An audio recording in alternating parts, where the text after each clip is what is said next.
Hey, how's it going, everyone? If you're new to the channel, my name is D and I represent New Touch Auto. This video clip here, we're gonna cover how to remove the door handle on this H3 Hummer. If you're interested and you want to know how to do so, stay tuned.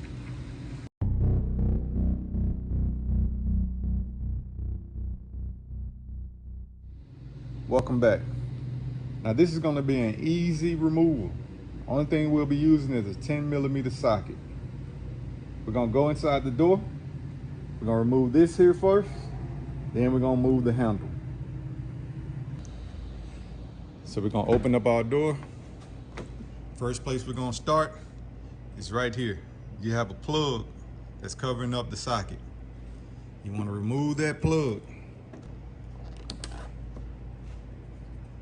Once you remove that plug, inside that hole, you're gonna have a socket. Inside the hole, you'll find a 10mm socket. What you wanna do is make sure you catch that socket and do not drop it in the bottom of the door. So be careful as you remove it. It's best to use this extended version so you can get inside and be able to maneuver a little better.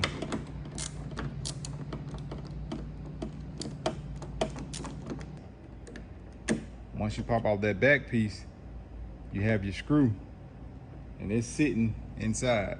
So you want to just push it out. Once you get it out, go ahead and put it to the side. Now we have this cover here removed. Now we're gonna take off the door handle. So now that we removed the cover, we're gonna take our door handle off and we're gonna shift it this way, starting with the back end.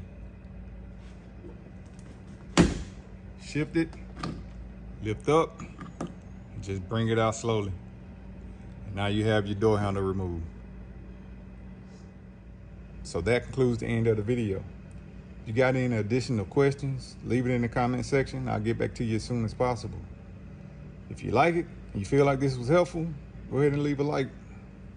For those who have subscribed, I really appreciate it. But for those who haven't, feel free to do so. Thank you. I appreciate you checking out this video. Catch you on the next one.